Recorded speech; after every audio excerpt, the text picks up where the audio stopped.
You are watching breaking barriers with your host Alia. आज हम अपने प्रोग्राम में एक ऐसे मेहमान को लाए हैं, एक ऐसे गेस्ट हैं जो इससे पहले हमारे प्रोग्राम में नहीं आए। और आज हम बात करेंगे कुछ ऐसे इश्यूज पर कि जिसके बारे आजकल बहुत बात हो रही है। और लाइट वर्कर्स दुनिया में बहुत ज्यादा बढ़ते जा रहे हैं, अभी भी बहुत कम है, लेकिन उन्हीं लाइट वर्कर्स में से एक लाइट वर्कर हितेश वशिष्ठ जी हमारे साथ मौजूद हैं। हितेश वशिष्ठ जी मेडिटेशन के कोच हैं, जो स्पिरिचुअल विजडम है, सोल विजडम, उस पर भी काम करते हैं। तो सबसे पहले तो हम इनको वेलकम करेंगे। नमस्कार Hitesh Vashisht ji, thank you so much for joining ji, my show. नमस्ते, नमस्ते Alia ji. Thank you for inviting me. Thank you so much. Program को स्टार्ट करूंगी आपकी बुक से।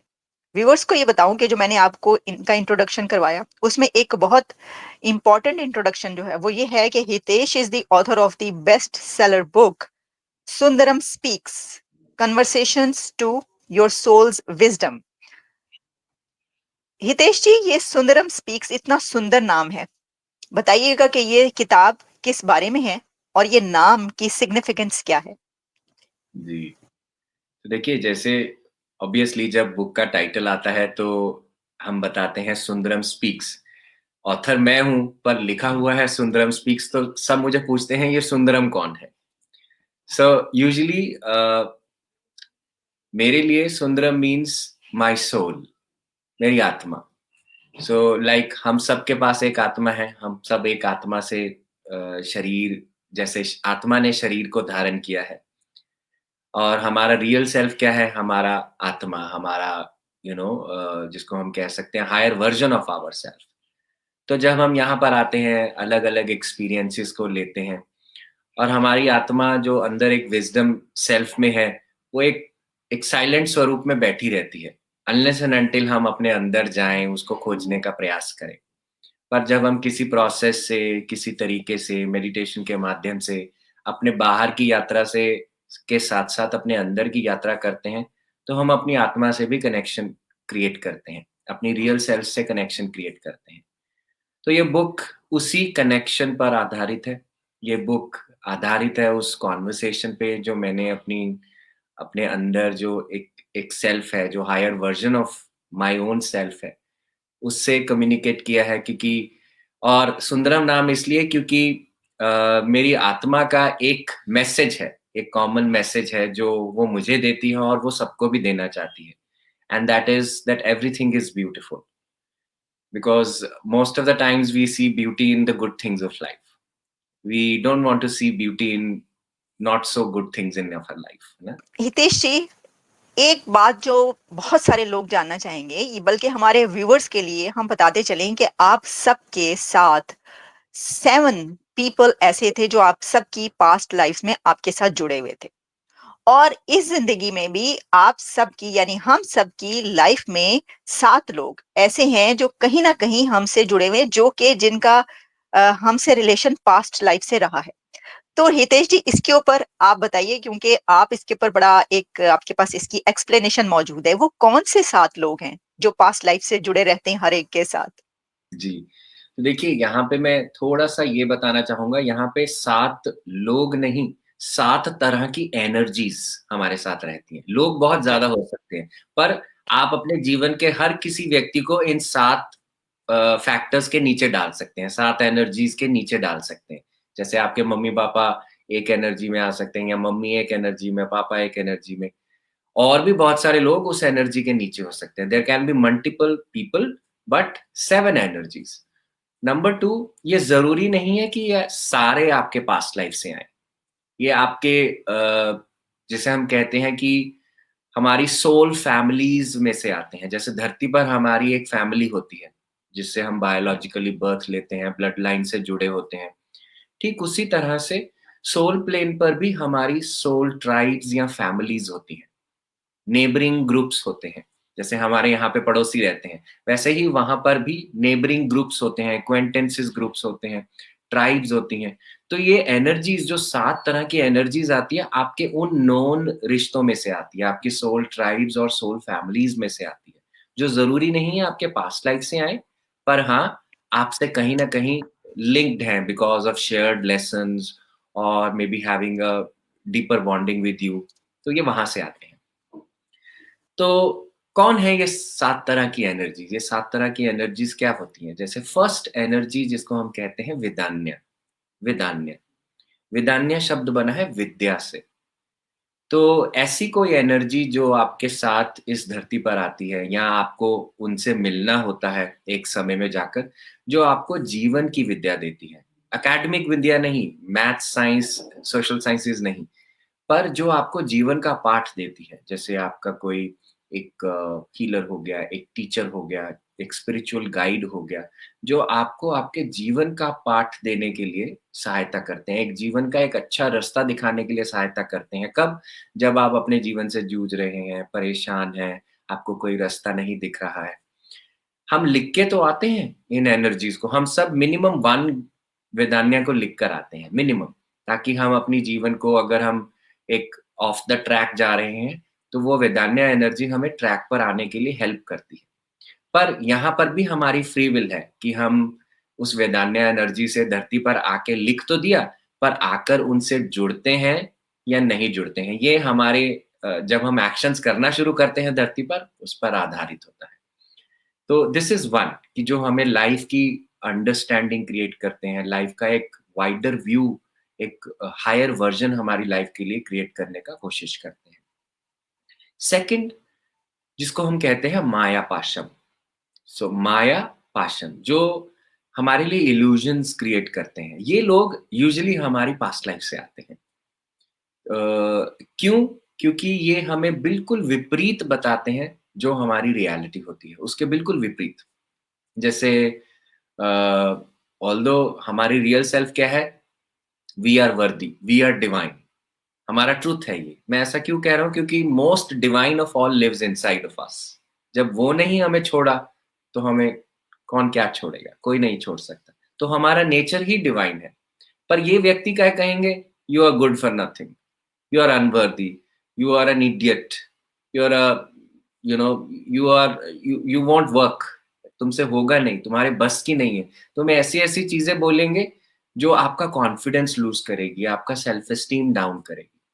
और इन लोगों के साथ हमारा एक तरह से जिसे कह सकते हैं 36 का आंकड़ा होने लगता है कि हम इनको देख नहीं सकते, हम इनको बर्दाश्त नहीं कर सकते बिकॉज़ ये हम अपनी एनर्जी में बड़े इंटेंस होते हैं। हमें हमेशा क्रिटिसाइज़ करते रहते हैं, हमारी कोई भी चीज़ को पॉज़िटिविटी से नहीं देखते हैं, हमेशा उसे क्रिटिसाइज़ करते हैं, हमेशा हमें कहते हैं कि अ, तुमसे होगा ही नहीं कुछ भी। पर जिनको हम अपने धरती पर एनिमीज़ देखते हैं, इस समय में एनिमीज़ देखते हैं, जो हमें अच्छे नहीं लगते हैं, भाते नहीं हैं, हम उनको डिसलाइक या हेट करते हैं, हेट का इंटेंसिटी यूज़ करते हैं। ये लोग वास्तव में हमारे सोल प्लेन पे, जहाँ से सोल ट्राइब है, वहाँ पे हमारे डीपेस्ट ऑफ फ्रेंड्स होते हैं, बेस्ट ऑफ फ्रेंड्स। क्योंकि ये आपके प्यार के लिए एक बहुत टफ लेसन चुनते हैं, आपके लिए एक बहुत टफ रोल चुनते हैं और आपका प्यार देने वाला ही आपको कान खींच सकता है। इनका क्या आपको नाम बताया आपने हितेश जी? माया पाशम, माया मा पाशम। माया पाश मुझे नहीं चाहिए सर। नहीं, बिल्कुल नहीं। हमें नहीं चाहिए। मेरा ख्याल है जितने लोग देख रहे हो कहेंगे नहीं, ये तो हाँ, मुझे अपने एनिमी की क्या जरूरत है। मैं बिल्कुल नहीं कहूंगी, मैं कहूंगी कि मैं तो नेक्स्ट टाइम ये कहूंगी भाई ऐसा कोई बंदा मेरी लाइफ में ना हो। हाँ, और जो तो भी है वो हाँ, ऑफ़ कोर्स हम सब नहीं चाहते हैं। पर आप देखिए, आपकी जर्नी जब आप आपके जीवन की यात्रा को करते हैं, आपको सबसे ज़्यादा कौन सिखा कर जाता है?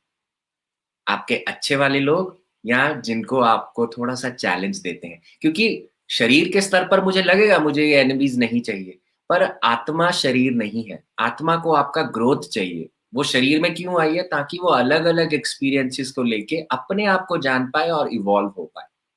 तो इसीलिए आत्मा ऐसे चैलेंजेस को पिक करती है, ताकि उस चैलेंजेस के माध्यम से मुझे अपने बारे में पता चले। जैसे सिंपल सी बात है, मैं पानी को क्यों खोजूँगा जब तक मुझे प्यास नहीं लगेगी? एडिसन बल्ब नहीं बनाता, अगर उसको ज़रूरत नहीं पड़ती कि बल्ब की आवश्यकता है। तो जब हमारे जीवन में कोई कमी आती है ना, एक गैप आता है, उस गैप को ही मोटिवेशन हम बनाकर कुछ पाने का प्रयास करते हैं। तो ये लोग वो काम करते हैं।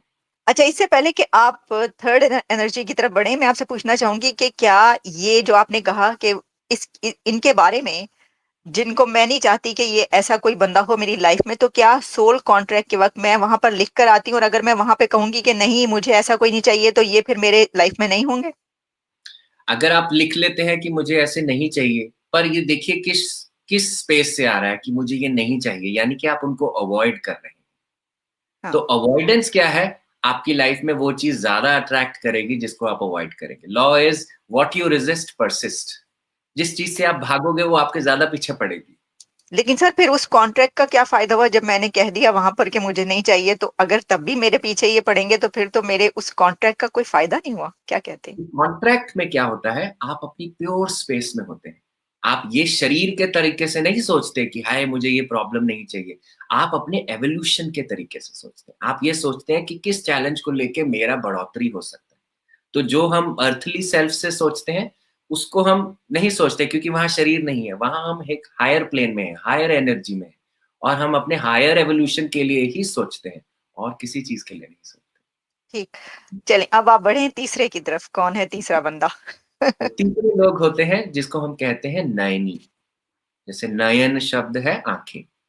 नयनी क्या है? जैसे हमारी आँखें क्या करती हैं, जिस तरफ देखती हैं, दोनों एक तरफ देखती हैं। मैं आपको देख रहा हूँ तो मेरी दोनों आँखों आपकी तरफ देख रही हैं। तो नयनी लोग ऐसे होते हैं जिनकी विचारधारा आपसे बिल्कुल मैच करती है। जो जिनके सामने आप बिल्कुल जो कुछ भी बोलना चाहें आप बोल सकते हैं। वो आपको टोटली नॉन जजमेंटली एक्सेप्ट करते हैं, एम्ब्रेस करते हैं, आपको क्रिटिसाइज़ नहीं करते हैं।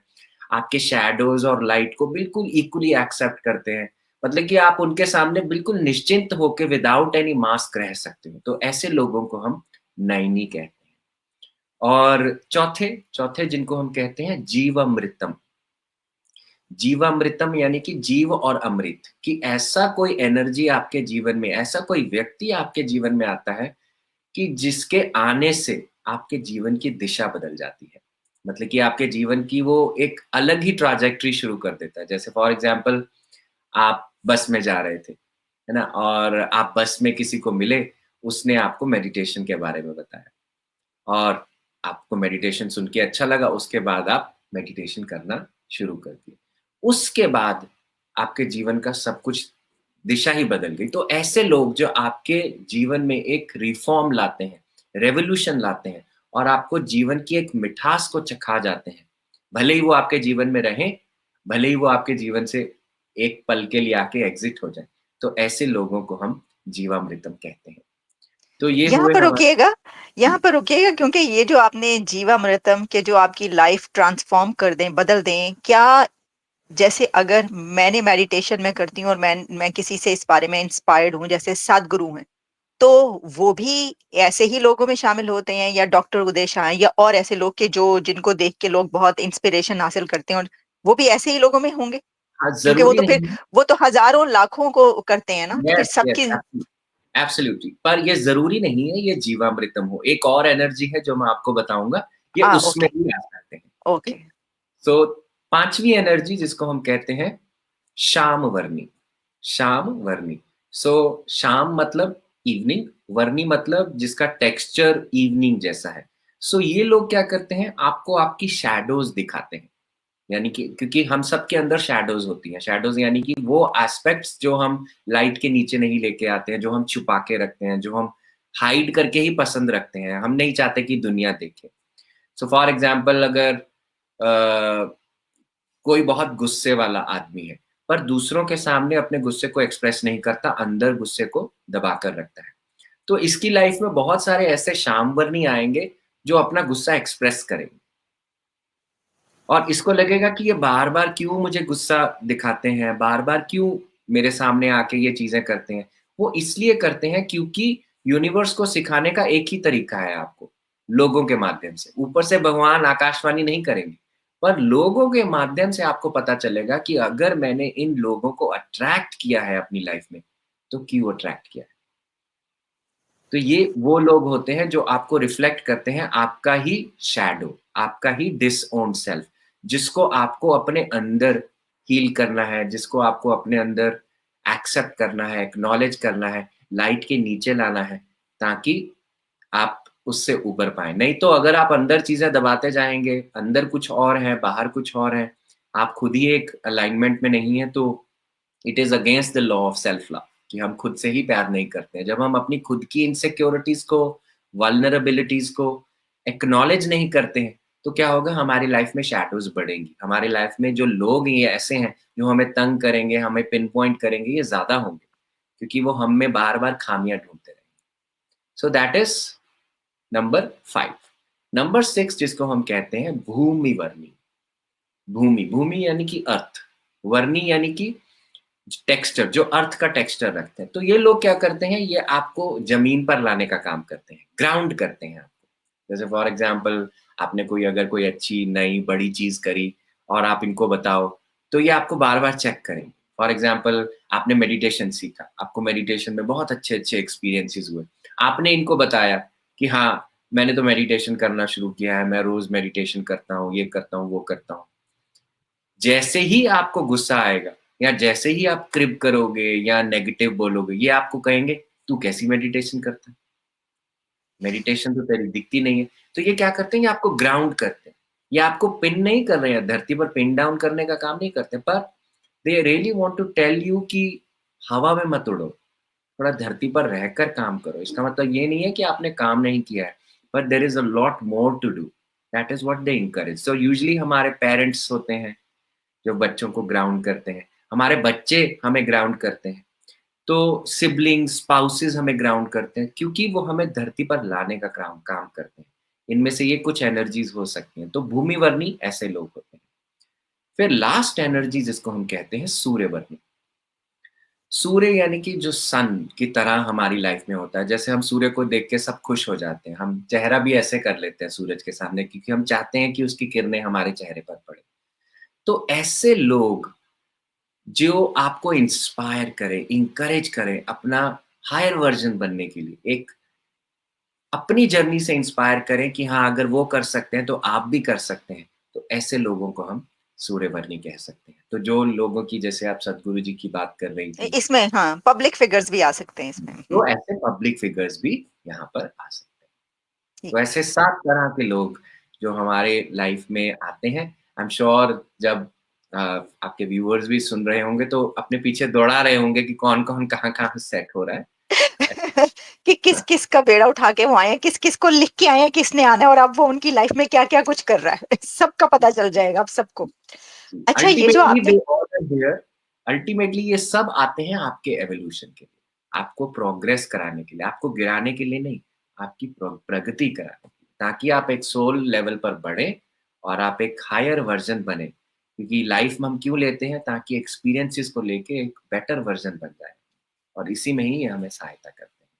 एंसेस्ट्रल पैटर्न्स हैं कि भई ये क्या बात है कि हमारे जो एंसेस्टर्स हैं उनका उनके कर्स भी हमारे साथ चल रहे हैं और जो उनकी ब्लेसिंग्स भी हमारे साथ चल रही हैं, ये कैसे पॉसिबल है? इसका जवाब देने से पहले मुझे ये भी बताइए कि आपने एक बात की सोल ट्राइब्स जी। एंड तो ये सोल ट्राइब क्या होता है और कहाँ पर होता है? कहाँ पर सोल ट्राइब्स रहता है, बनता है?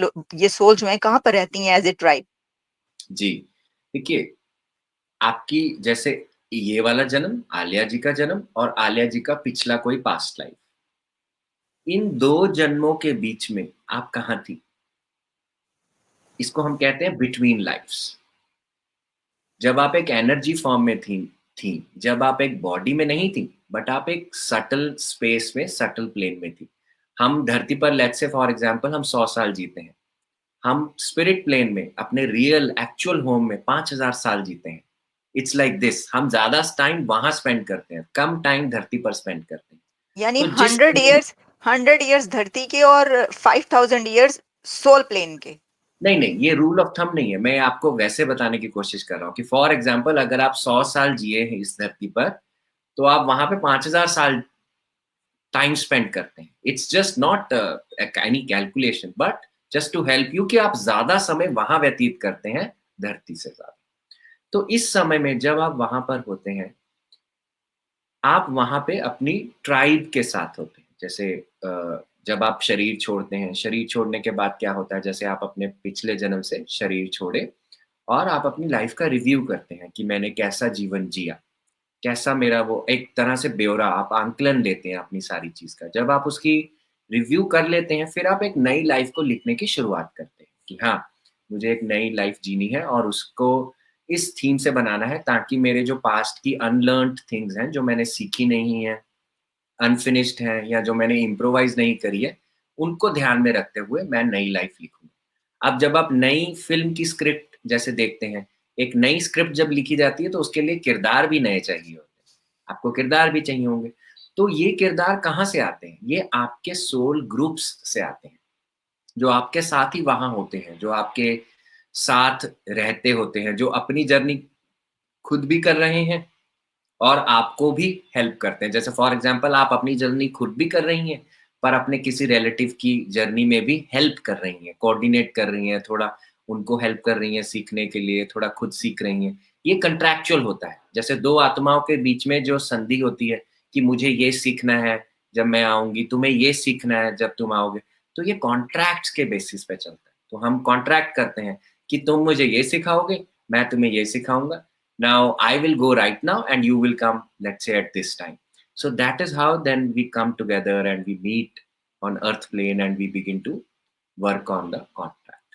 हितेश जी, ये ग्रुप कौन बनाता है? क्या मैं अपनी मर्जी से ग्रुप वो चुनती हूँ कि मुझे इस ग्रुप So में जाना है? हाँ, ग्रुप आपकी एनर्जी बेसिस पे पिक होता है। जैसे देखिए, जैसे your vibe attracts your tribe. जैसी आपकी एनर्जी होएगी, वैसी आपकी ट्राइब बनती जाएगी। फॉर एग्ज़ाम्पल आप एक ग्रुप का हिस्सा हैं, जो एक पर्टिकुलर वाइब्रेशनल फील्ड में वाइब्रेट करता है। अब फॉर एग्जाम्पल आपने अपने लेसन सीख लिए, तो क्या होगा, आप असेंड कर जाएँगे, आप एक नए ग्रुप में चले जाएँगे।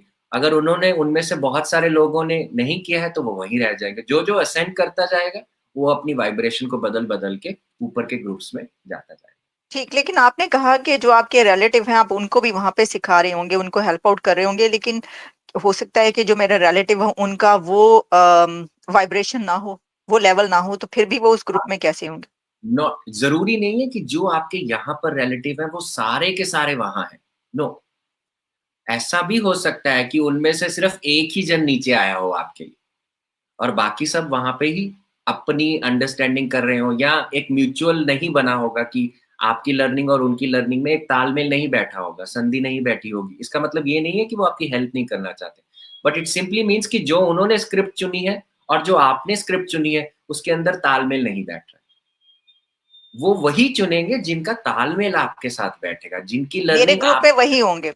हाँ, जी। तो इस तरह से ही वो लोग आते हैं। अच्छा, इससे पहले कि वो मेरे सवाल के जवाब की तरफ बढ़े, इसी से एक और सवाल मेरा ये निकल रहा है कि जैसे कुछ लोग जल्दी चले जाते हैं, ज़िंदगी कम होती, किसी की ज़्यादा होती है, तो फिर ये कैसे अच्छा, फिर जो ये भी तो है ना कि जैसे अगर रीबर्थ है, तो अगर रिलेटिव की रीबर्थ हो गई, तो फिर उस ग्रुप में वहाँ पर आपका कैसे वो साथ दे सकता है? नहीं हो सकता ऐसा ना? जी, तो मैं आपको दोनों सिचुएशंस का आंसर दूँगा। फर्स्ट सिचुएशन में जहाँ पर आप कह रहे हैं कि फॉर एग्ज़ाम्पल अगर कोई जल्दी चले जाता है ना? तो जैसे मैं आपको एक रीसेंट का केस बताता हूँ। बहुत बार हम देखते हैं कि जैसे किसी पेरेंट्स ने अपने बच्चों को खो दिया, है ना? बच्चा छोटा था, 13-14 साल का था, फॉर एग्ज़ाम्पल किसी अननोन इवेंट से बच्चे की डेथ हो गई and parents are in a lot of grief. और उनको ये लगता है कि ये ऐसा क्यों करा? इन्होंने ऐसा क्यों करा? मेरा बच्चा ऐसे क्यों छोड़ के चला गया? वो तो छोटा था, उसने तो जीवन भी नहीं जिया था, है ना? नेचुरल होता है गुस्सा आना, पर ये भी एक सोल कॉन्ट्रैक्ट होता है, जो बच्चा और अर्थली पेरेंट्स जो हैं, वो आपस में करते हैं। और ये कॉन्ट्रैक्ट के हिसाब से क्या होता है कि जब मैं आपके जीवन में आऊँगा, मैं इस समय पर एग्ज़िट करूँगा। उस समय पर एग्ज़िट करने के बाद आपके अंदर कुछ जागना चाहिए। आपके अंदर कुछ अलग से जागना चाहिए। अगर वो जाग गया तो आपके जीवन की दिशा ये होगी, अगर आप नहीं जागे तो आपके जीवन की दिशा वही चलती जाएगी जो आप चला रहे हो। तो कॉन्ट्रैक्ट्स ऐसी पॉसिबिलिटीज़ को ओपन करते हैं, जहाँ पे लोगों का हायर पोटेंशियल जागता है, एवोल्यूशन होता है। जैसे मैं बहुत समय पहले एक कपल को मिला था, उनके बेटे की ऐसे ही इसी सिचुएशंस में डेथ हो गई थी एक्सीडेंटल स्पेसेस में। तो उनको बहुत ज़्यादा ग्रीव था कि मेरे बच्चे ने ऐसा इतना टफ चुना और वो क्यों चला गया, हमें इतना प्रॉब्लम में छोड़ के, गुस्सा भी आता है। पर जैसे-जैसे उन्होंने अपने आप को हील करना शुरू किया, अपने इस पेन को हील करना शुरू किया, एक समय आया जब उन्होंने एक फाउंडेशन खोली। उस फाउंडेशन के माध्यम से वो पेरेंट्स को एजुकेट करते थे, road traffic signals, road driving, बच्चों को कि कैसे सिखाना चाहिए, कितना उनका ध्यान रखना चाहिए।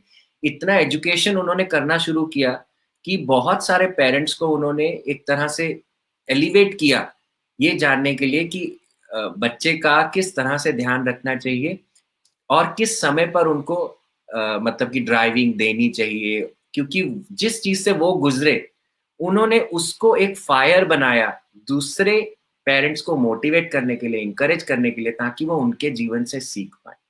तो इसी तरह से देखिए उनके जीवन का एक, कहाँ से वो पर्सनल से एक कलेक्टिव पर पहुँच गए, समाज में कैसे सुधार करने लगे, कैसे वो एक इंसिडेंट से। तो ऐसे बहुत सारे इवेंट्स हमने देखे हैं, जैसे जो लोग अपने कैंसर को जैसे हील किए, वो आज के समय में उन सब लोगों को हेल्प कर रहे हैं जो उनके पास आते हैं और वो कैंसर से जूझ रहे हैं, because they have been through that journey. तो जब ऐसा होता है ना, तो ये हमारे सोल कॉन्ट्रैक्ट्स के माध्यम से होता है। ठीक। एक और सवाल इसमें ये होता है कि जैसे एक आपने कहा ना कि रिलेटिव्स जो हैं वो भी हो सकते हैं, उसको हेल्प आउट भी कर सकते हैं, लेकिन वो जो चले जाने का एक सिलसिला है वो तो एक डिफरेंट टाइम्स में है ना। कोई कभी चला गया, कोई कभी ज़िंदगी से चला गया, तो फिर उनकी तो रीबर्थ भी उसी तरीके से होगी, यानी किसी की जल्दी, किसी की बाद, तो फिर वो इकट्ठे होने का कैसे सवाल पैदा हो सकता है? जिसकी रीबर्थ नहीं, हो गई वो तो वहाँ पे नहीं मिल सकता ना? नहीं, नंबर 1 वहाँ पे टाइम स्पेस नहीं है। जैसे हमारे अच्छा, धरती पर टाइम चलता है, वहाँ टाइम इस तरह से नहीं चलता, घड़ी के हिसाब से नहीं चलता, ठीक है? दूसरी चीज़, जब हम शरीर छोड़ते हैं, इसका मतलब ये नहीं होता इस पर्टिकुलर टाइम में हम वापस आएँगे। ऐसा कहीं नहीं लिखा होता कि आपको इतने पर्टिकुलर टाइम में धरती पर वापस आना है। आप डिसाइड करते हो अपनी सिचुएशन, जब आपको एक, सबसे पहले हम माँ की गर्भ को चुनते हैं, क्योंकि माँ की गर्भ से ही सब कुछ हमारे जीवन में बनना शुरू होगा, वो फाउंडेशन बनती है। तो जब तक वो माँ नहीं आती, उसकी गर्भ नहीं बनती, तब तक हमारे लिए भी एक स्पेस नहीं बनती आने के लिए। और ये सबका कोई पर्टिकुलर रूल ऑफ थंब नहीं है कि आप 12 साल के बाद पैदा होगे, 15 साल के बाद या 2000 साल के बाद। अपने समय से जब आपको लगता है it is the time now, आप उस हिसाब से आते हैं और अपनी स्पेस में अपनी लाइफ को जीना शुरू करते हैं। जी, मैंने ये सवाल इसलिए किया कि मैं एक बुद्धिस्ट, एक उनकी जो नॉर्म्स हैं या जो उनके हैं, उसमें वो अपने जो लामा होता है उसको जो चुनते हुँ, हैं, तो उसके लिए वो पास्ट लाइफ में उनकी वो देखते हैं सारा कि वो कहाँ पर पैदा हुए। तो उनका ये कहना है, डॉक्यूमेंट्रीज़ जो देखी हैं इसकी, कि 8 से 9 महीने या 1 ईयर के अंदर जो है वो लामा वो कहीं न कहीं पर पैदा हो जाता है। और फिर वो हुँ। उसको ढूँढते हैं और उसको बना देते हैं। तो अगर ये बात है जो आप कह रहे हैं कि इसका कोई टाइम पीरियड नहीं है, किसी को 10 साल भी लग सकते हैं, तो वो फिर ऐसा क्यों कहते हैं और अपने सबसे बड़े जो हेड हैं उनको वो इस तरह चुनते हैं? हाँ, सो देखिए वहाँ पे बात हो रही है लामाज़ की, एक हुँ, नॉर्मल बंदे की नहीं, लामा की बात हो रही है। Lama means an evolved being already. तो इवॉल्व्ड बीइंग्स करते हैं ऐसा, क्योंकि उनके अच्छा। लिए खुद का पर्पज़ नहीं होता, उनके लिए एवोल्यूशन एक पर्पज़ होता है, समाज सुधार, सोशल रिफॉर्म्स एक पर्पज़ होता है। हुँ, तो हुँ, उस हुँ। केसेज़ में ऐसा होता है। इसीलिए मैं कह रहा हूँ कोई रूल ऑफ थंब नहीं है। रूल ऑफ थंब डिसाइड क्या होता है, जो ऐसी इवॉल्व्ड सोल्स होती हैं, वो अपना पर्सनल सिर्फ नहीं देखती कि हाँ, मुझे इस समय पे जाना चाहिए। वो ये देखती हैं मेरे कब जाने से दुनिया का भी सुधार होगा। जैसे भगवान कृष्ण ने चुना एक समय पर आना, कि इस समय पर जाकर मुझे काम करना चाहिए। मुझे किसी और एक्स वाई टाइमलाइन पर नहीं जाना चाहिए। मुझे उसी समय में जाना चाहिए जब वहाँ कंस है, जब महाभारत होगा, उसी समय के अराउंड मुझे हेल्प करना है। So that is how they pick up. They pick up not just for their own self but for the collective group. तो लामाज़ जी, भी एक इवॉल्व्ड सोल है। जैसे एक वो हेड है ना, एक मॉनेस्ट्री के हेड है। सो दे आर या एग्ज़ैक्टली। इवॉल्व्ड।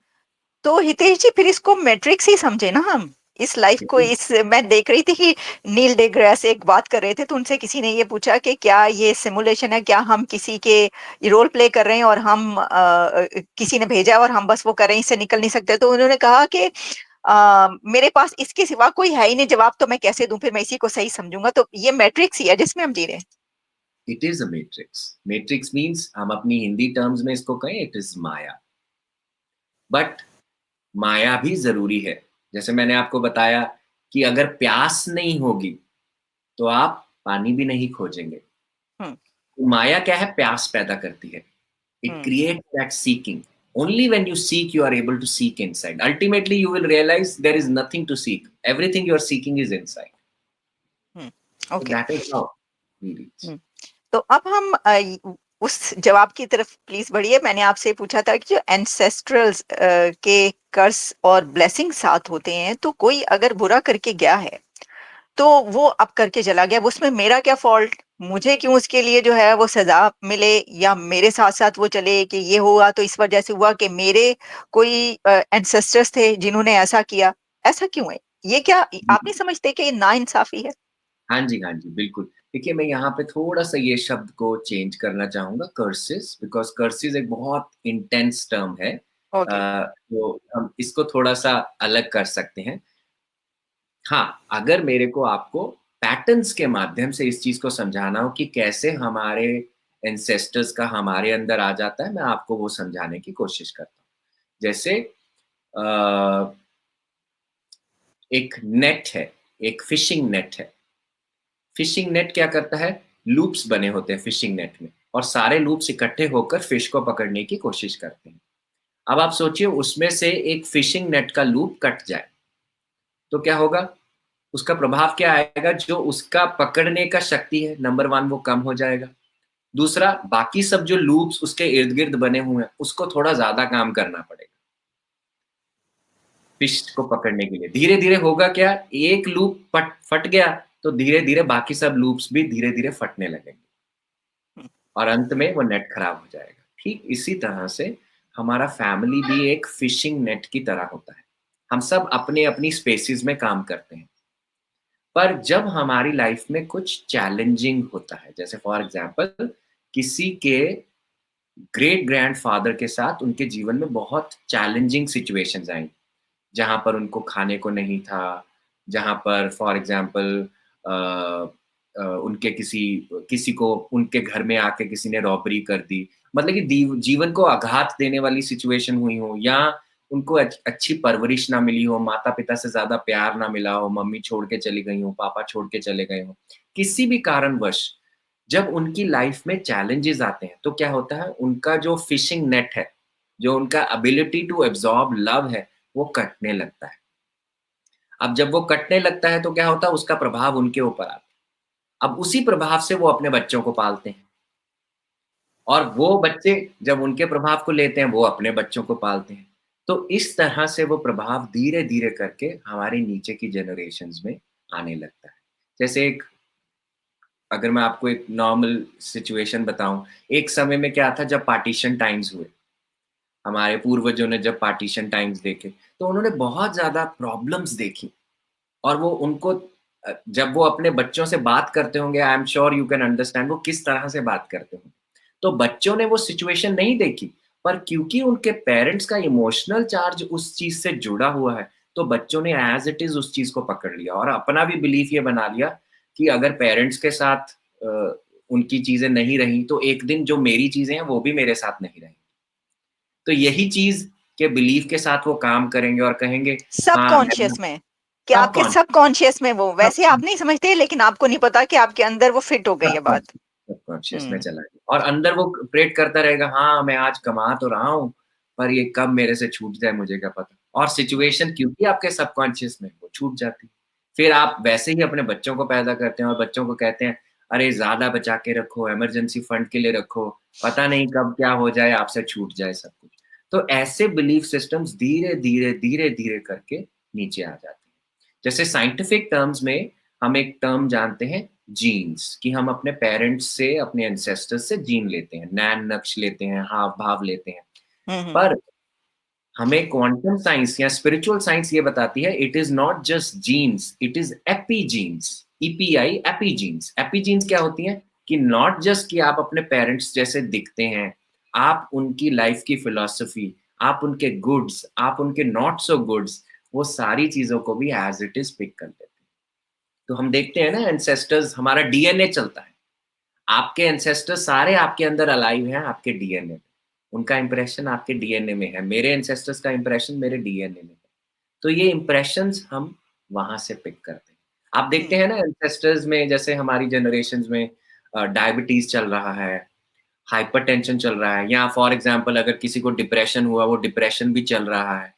तो ऐसे पैटर्न्स के अलावा बहुत सारे और भी पैटर्न्स होते हैं, जैसे for example repetitive miscarriages generation to generation होते हैं, या जो घर के बड़े लड़के होते हैं वो बच नहीं पाते, उनकी एक एज पर जाकर डेथ होती है, 50 को कोई क्रॉस नहीं कर पाता। लेकिन या हितेश जी, सॉरी टू इंटरप्ट यू, ये तो मेडिकल प्रॉब्लम्स नहीं है, यानी मेडिकली उनको कहा जाता है कि ये उसकी टर्म्स हैं क्या? मेडिकल प्रॉब्लम का भी पीछे इमोशनल रीज़न है। अब जब हम जैसे देखते हैं, क्या है, आपको फॉर एग्ज़ाम्पल आपके डिप्रेशन आपके दादाजी से आया। तो जब हम एंसेस्ट्रल पैटर्न में काम करते हैं, हम ये देखते हैं आपके दादाजी के साथ क्या हुआ, because of hmm. Which he manifested depression. वो उसका एक हम्म। इमोशनल रीज़न है। जब तक हम्म। आप उस इमोशनल रीज़न को क्लीन नहीं करते हैं, तब तक वो नीचे की चेन वैसे की वैसे ही चलती रहती है। तो इसीलिए इसीलिए हम कहते हैं कि जो व्यक्ति इस समय अपने ऊपर काम करता है, वो 7 पीढ़ियों पीछे को भी हील करता है और 7 पीढ़ियाँ आगे को भी हील करता है। Hmm. So we all are sitting on a very crucial space. ठीक, आपने बड़े अच्छे से ये बताया। लेकिन इसमें एक सवाल ये है कि ये भी लोग कहते हैं कि जैसे आपके एंसेस्टर्स ने कोई गलतियां अगर की हैं, तो अगर आप उसके लिए जो है वो फॉरगिवनेस मांगें या फॉरगिव करें, और फॉरगिवनेस आपको मांगना चाहिए कि भाई जो मेरे एंसेस्टर्स ने ऐसा किया था उसके लिए भी माफ। तो ये क्यों है? मत उन्होंने किया तो फिर अगर हाँ, किया हम तो बहुत मांगेंगे तो अच्छी उसका बात क्या? बहुत अच्छी बात है अगर आप अपने एंसेस्टर्स के लिए एक अच्छी हीलिंग स्पेस क्रिएट कर रहे हैं कि मोर देन दिस, मुझे लगता है हमें ये कहना चाहिए, अपने एंसेस्टर्स के प्रति ग्रेटफुल होना चाहिए कि जो आपने हमें दिया, भले ही आपने यूज़ किया हो, आपको अच्छा लगा हो, नहीं अच्छा लगा हो, वो थैंक यू, उसके प्रति थैंक यू होना चाहिए। और आप अपनी लाइफ़ का फिर अपना चार्ज लें कि हाँ, मैं उसको यूज़ करूँ, ना करूँ, वो मेरी अपनी पर्सनल चॉइस है। तो इस तरह से अगर हम अपने एंसेस्टर्स को एक्नॉलेज करते हैं, तो क्या होता है, उनसे हमें ब्लेसिंग्स ही आती हैं। भले ही वो एक टफ टाइम में रहे हों, तो वो टफ टाइम हमारे ऊपर नहीं आता, पर उनसे ब्लेसिंग्स ही हमारे ऊपर आती हैं। लेकिन उनसे लेकिन ब्लेसिंग कैसे आ सकती है जबकि वो एक ऐसे सोल प्लेन में है जहां से वो ब्लेसिंग कैसे भेज सकते हैं? या वो कहीं और रीबर्थ हो चुकी है या कुछ ऐसा है, तो उनकी ब्लेसिंग कैसे हमारे पास आ सकती है? So number 1, blessing is always energy. So energy को फिज़िकल टाइमलाइन की कोई ज़रूरत नहीं, ठीक है? एनर्जीज़ कहीं भी ट्रैवल कर सकती हैं। We are energy beings, everything is energy. Second, of course कई सोल्स का रीबर्थ हो जाता है। पर इसका मतलब ये नहीं है, देखिए जब हम रीबर्थ लेते हैं ना, हमारी एनर्जी का एक हिस्सा धरती पर आता है जीने के लिए। हमारा एक मेन रिकॉर्ड जिसको हम कहते हैं आकाशिक रिकॉर्ड, हमारी एक बुक ऑफ लाइफ, वो वहाँ पड़ी होती है। तो जब हम किसी से रेफ़रेंस बनाते हैं, आप अपने एंसेस्टर्स से जुड़ते हैं, आप उनके आकाशिक से जुड़ते हैं, उनकी एक जो अ, कंप्लीट एनर्जी होती है, उससे जुड़ते हैं। ये एक और बहुत बड़ा टॉपिक आ गया, इसको हम यहीं पर रहने देते हैं क्योंकि ये हम नेक्स्ट टाइम इसके ऊपर बात करेंगे। आकाशिक रिकॉर्ड्स जो है वो एक बहुत बड़ा टॉपिक है। तो मैं आखिर में आपसे ये पूछना चाहूंगी कि आप कोई ऐसा, आपके पास बहुत सारे केसेस आते हैं, हंड्रेड्स ऑफ पीपल आपके पास आते होंगे, आपसे कहते होंगे उनको ये प्रॉब्लम है, उनको आप पास्ट लाइफ रिग्रेशन में लेकर जाते होंगे और तरीके हैं उनसे ठीक करते होंगे। लेकिन कोई ऐसा शॉकिंग एक्सपीरियंस आपके साथ हुआ आपके लिए, तो अब वो एक नॉर्मल चीज होगी ना, क्योंकि आप उस पे ना सिर्फ बिलीव करते हैं, उसके ऊपर काम कर रहे हैं। लेकिन ऐसे बहुत सारे लोग जो कहते हैं कि नहीं, वो भी ये देखें कि हाँ ये तो जो है वो जुड़ रहा है, कि किसी की रीबर्थ का कोई वाकया या कोई ऐसा आपको लगा हो कि यार ये जी, क्या हो गया। जी। तो ऐसे बहुत सारे केसेज़ हैं, पर मैं आपको एक केस बताता हूँ जो रिलेशनशिप के माध्यम से है, बिकॉज़ हम बहुत ज़्यादा देखते हैं लोग अपने रिलेशनशिप्स में चैलेंजेस सबसे ज़्यादा लेकर आते हैं। तो हमारे पास एक लेडी आई थी, वो अपने उस समय में अर्ली 40s में थी, अर्ली 40-42 इस तरह से थी। तो जब वो आई थी तो उन्होंने अपनी हेल्थ कंडीशन हमें बताई, और हेल्थ कंडीशन में क्या था कि जो स्किन दिखती है, जैसे जो स्किन एक्सपोज़ होती है, सन से एक्सपोज़ होती है, वहाँ पर उनके छोटे-छोटे लाल-लाल दाग थे, छोटे-छोटे, और पूरा ऐसा लगता था कि जैसे बर्न्ट है, जला हुआ है। तो हमने उनको पूछा कि आप किस चीज़ के लिए आई हैं? तो उन्होंने बताया कि ये जो मेरे दाग हैं एक इंसिडेंट के कारण हुए। तो हमने उनको पूछा अच्छा क्या हुआ? उन्होंने बताया कि जब मैं शादी करके आई, जिस परिवार में आई, तो मेरी मदर इन लॉ ने मुझे मैं प्रेग्नेंट हुई उस समय में, और मेरी मदर इन लॉ ने मुझे एक दवाई दी जिससे बेबी बॉय होगा, क्योंकि उनके समाज में वो खाते थे। तो उन्होंने रेज़िस्ट किया कि नहीं, मैं ऐसी कोई दवाई नहीं खाऊँगी और ना ही मुझे कुछ ऐसा एक्सपेरिमेंट करना है, आप मुझे मत करो। पर फ़ोर्सिबली, क्योंकि थोड़ा-सा उसके ऊपर प्रेशर आ गया, तो उसको किसी समय पर जाकर वो दवाई लेनी पड़ी।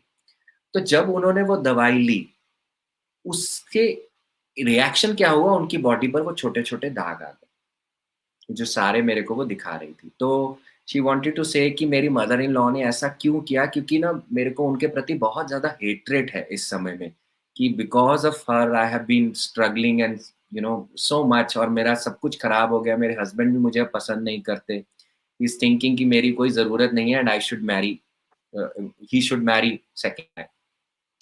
मतलब कि वो मेरे को डिवोर्स तक देना चाहते हैं। तो हमने पास्ट लाइफ रिग्रेशन सेशन किया।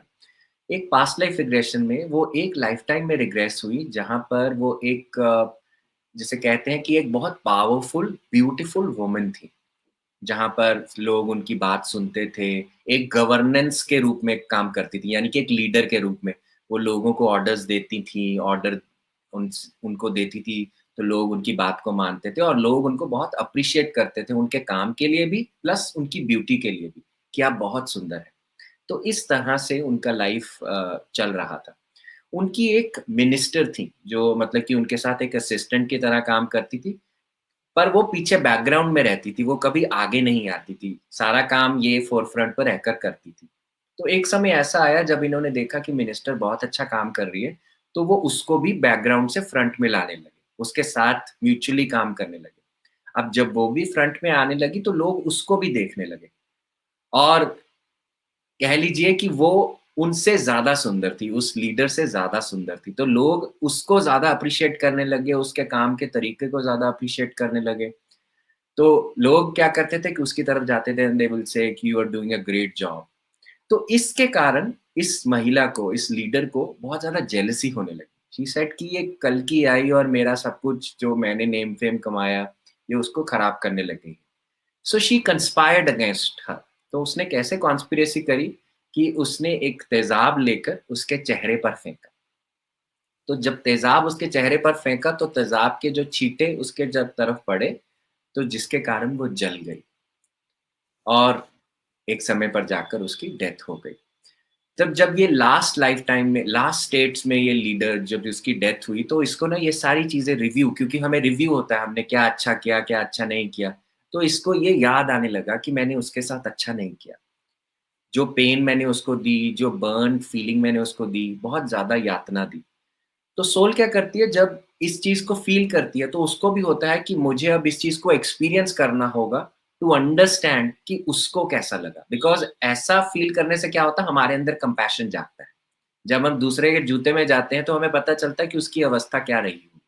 तो इस लाइफ़ टाइम में शी मैनिफेस्टेड कि अब मैं एक सिचुएशन में जाऊँगी, मैं बहू बन के आऊँगी और जो वो मिनिस्टर थी उसकी सास बन के आई। और एक समय पर जाकर तुम भी मुझे दवाई दोगी और उस दवाई से मेरे को ये छींटे डलेंगे, मेरे को ये प्रॉब्लम होएगी जो तुम्हें हुई। So we will pay it like this.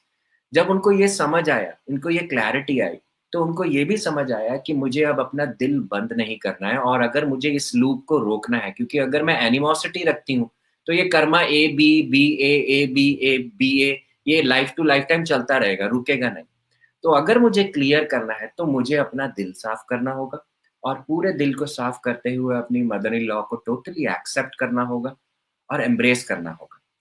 तो 6 महीने के बाद वो हमें मिली और उन्होंने बताया कि मेरी मदर इन लॉ के साथ मेरा रिश्ता इतना अच्छा हो गया है कि मेरी माँ के साथ भी इतना अच्छा रिश्ता नहीं था। तो जो एनिमोसिटी मैंने अपने अंदर रखी, वो सब कुछ बदल गई, चेंजेस हो गए। तो कैसे उनके रिलेशनशिप की हीलिंग इस अंडरस्टैंडिंग, इस पर्सपेक्टिव से हुई, ये हमें पास्ट लाइफ के माध्यम से पता चला। तो ये उन्होंने जो सब है अपना पास्ट लाइफ रिग्रेशन में ये सब देखा पास्ट और लाइफ फिर आपको रिग्रेशन। बताया। Okay, okay, yes, yes. Amazing. तो हितेश जी, बहुत ही आपके साथ इंटरेस्टिंग कन्वर्सेशन रही आज। हमारे व्यूअर्स को यकीन बहुत पसंद आएगा आपका प्रोग्राम। थैंक्स अ लॉट कि आपने हमारे प्रोग्राम के लिए टाइम निकाला। फिर भी आपसे बात होगी एक बार, फिर हम थैंक यू। कोई और प्रोग्राम करेंगे। Thank you Alia ji, thank you for thank you, having. Thank you. Thanks.